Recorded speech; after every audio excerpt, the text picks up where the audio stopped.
अच्छे बिंदु रखे आपने सर, और आऊंगा राकेश जी आपके पास। कुछ सूत्र यहां तक कह रहे हैं कि भारतीय जनता पार्टी की ओर से या रूलिंग अलायंस की ओर से कुछ लोग चुनाव आयोग में जा सकते हैं आपत्ति लेकर कि इंडिया नाम नहीं रखा जा सकता। इंडिया देश का नाम है। ये जो कुछ सूत्र मुझे बता रहे हैं कि इंडिया नाम ही नहीं रखा जा सकता। लेकिन इन्होंने कल एक स्मार्ट मूव ये किया था कि इंडिया के बीच में या तो डॉट लगाया था या डैश लगा दिया था, हाइफन लगा दिया था। लेकिन उन्होंने कहा कि आप इसको इंडिया नहीं रख सकते क्योंकि ये एक इमोशनल लोगों का कॉर्ड जुड़ा हुआ है। भारत ये देश का नाम है, तो देश के नाम से आप अलायंस का नाम नहीं रख सकते। तो इस किस्म की बातें भी निकल कर आ रही हैं। लेकिन हो सकता है चुनाव आयोग इनका अपना है तो वो इस पर भी आपत्ति ले ले, क्या कहने हैं। लेकिन अचल जी, ये जो भी घटनाक्रम घटा है बैंगलोर में, और अब मुंबई के अंदर अगला परिदृश्य होगा जब मुंबई में बैठक होगी जिसमें संयोजक का नाम वगैरह सब कुछ फिक्स कर दिया जाएगा, ऐसा लगता है। और कुछ थोड़े बहुत किसी की नाराजगी भी है तो वो भी मना लिए जाएंगे। अब इतनी बड़ी बारात आती है तो उसमें कोई ना कोई तो नाराज होता ही है ना सर। बारात में तो क्या कहते हैं, मान मनोबल चलता ही रहता है। कभी फूफा नाराज है, कभी मामा, कभी मौसा, कभी चाचा, कभी ताऊ, ये होता ही रहता है। तो फिर हर एक को जाके थोड़ी बहुत मिठाई बांटनी पड़ती है, गले लगाना पड़ता है, माफी मांगनी पड़ती है, थोड़ा आगे पीछे करना पड़ता है। और आपने तो अचल जी इन चीजों को अक्सर देखा है और आपके लेख में पढ़ता रहता हूँ। तो आप ये सारी नई बारात को किस रूप में देखते हैं? एक बारात एनडीए की है और एक बारात इंडिया की है। अचल जी। धन्यवाद दिनेश जी। अभी आदरणीय गुप्ता जी ने बहुत बड़ा अच्छी जमीन इस चर्चा के लिए बना दी। देखिए, ये जो हम जिन टर्म्स में बारात का नाम ले रहे हैं, विपक्षी एकता हो चाहे वो सत्तारूढ़ दल का गठबंधन हो, निश्चित तौर पर ये एक बड़ी कोशिश है। सत्तारूढ़ दल के लिए गठबंधन की जरूरत क्यों है ये मेरी समझ में नहीं आती। वो तो सत्ता में है, सबसे बड़ी पार्टी है, 300 सीटें उसके पास लोकसभा की हैं, तो वो तो गठबंधन के लिए उसको मोहताज नहीं होना चाहिए। विपक्ष की इसमें एक जरूरत चीज जोड़ और देता हूँ सर, एक चीज जोड़ देता हूँ। कल टाइम्स ऑफ इंडिया का एक सेंट्रल आर्टिकल आता है एडिटोरियल पेज पे, आर जगन्नाथन साहब का, जो कि बेसिकली आरएसएस और बीजेपी के सपोर्टर हैं। उन्होंने कहा कि एनडीए को मजबूत करना जरूरी हो गया है क्योंकि BJP is unlikely to get majority on its own in the coming election. ये पहली बार एक आरएसएस या बीजेपी के आइडियोलॉग के द्वारा एडमिशन है टाइम्स ऑफ इंडिया के सेंट्रल एडिटोरियल में कि BJP is unlikely to get majority on its own. तो एनडीए की जरूरत पड़ी है सर। राकेश। मैं उसी मुद्दे पे आ रहा था कि देखिए, विपक्ष को तो एक होने की जरूरत है, और आज से नहीं है, पिछले 9 साल से कोशिश चल रही है, क्योंकि आप सत्तारूढ़ दल को, भारतीय जनता पार्टी को सत्ता से हटाना चाहते हैं।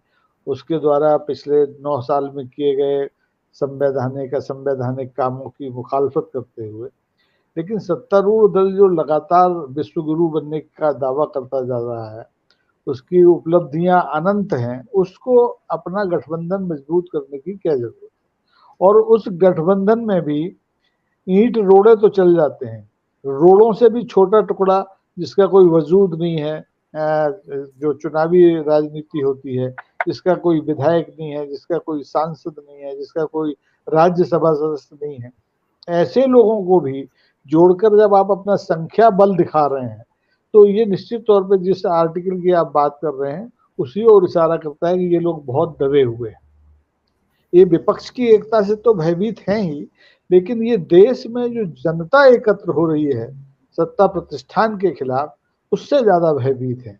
आप देखिए, पूर्व जल रहा है, पूर्व को जलते हुए 2.5 महीने से ऊपर हो गया है, वो आग बुझ नहीं पा रही है।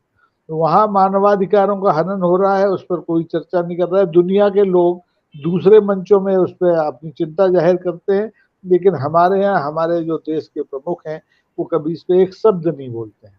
इंटरनेट आज पूरी दुनिया की सबसे महत्वपूर्ण जरूरत है, मणिपुर में 2-2.5 महीनों से निलंबित है। तो ये उसकी जो तमाम असफलताएं हैं, इन पर पर्दा डालने के लिए एनडीए में एक घबराहट है, और इस घबराहट को आप माननीय प्रधानमंत्री के ताजा भाषण से, जो उन्होंने गठबंधन के बाद अपना रिएक्शन दिया, आप प्रधानमंत्री हैं, आप अपनी पॉलिसीज की बात कीजिए, आप किसी दल के अध्यक्ष नहीं हैं। जो बात प्रधानमंत्री जी ने कही वो अगर नड्डा जी कहते तो मेरी समझ में आता। वो इंडिया नाम रखे जाने पर तंज कस रहे हैं, वो इस बात से दुखी हैं कि भाई ये लोग सब इकट्ठे क्यों हो रहे हैं, ये तो भ्रष्टाचार का एक बड़ा समूह है। अरे भाई ये इसका तो खंडन आप ही कर चुके हैं। आपने अजित पवार को जब गले लगाया तो आपकी ये आपत्तियां तो वहीं पानी में बह गई। तो आज स्थिति ये है कि विपक्ष में जो तथाकथित असंतोष है, जो मामा फूफा चाचाओं की नाराजगी है, ये भी बड़ी रोचक हो गई है दिनेश जी। अब ये इनकी स्थिति कि चाहे जेडीयू एस हो, चाहे जेडीयू हो, चाहे एनसीपी हो, चाहे आरजेडी हो, ये इनकी स्थिति सांप छछूंदर जैसी हो गई है। अगर ये विपक्ष की एकता से भागते हैं तो मारे जाते हैं, और साथ में रहना इनकी मजबूरी बन गई है, और साथ में रह रहे हैं तो इनको अपने अस्तित्व का संकट दिखाई दे रहा है। लेकिन आप देखेंगे कि आने वाले दिनों में जब तक ये विपक्ष बंबई में बैठेगा तब तक ये नाराजगियां, ये दरारें दूर हो जाएंगी, और विपक्ष पहले से ज्यादा मजबूत स्थिति में आप देखेंगे।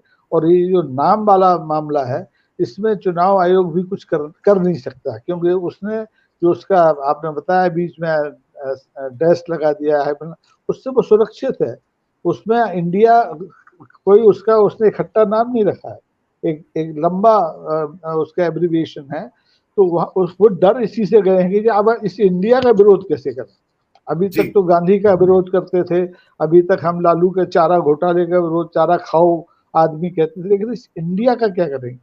तो इंडिया वर्सेस एनडीए बहुत रोचक परिदृश्य बन गया है, और हमें उम्मीद करना चाहिए कि लोकतंत्र में हम जिन कारकों की कमी महसूस कर रहे थे वो इस बैठक के बाद हमारे पास उपलब्ध है, और जनता इसका इस्तेमाल आने वाले चुनाव में जरूर करेगी।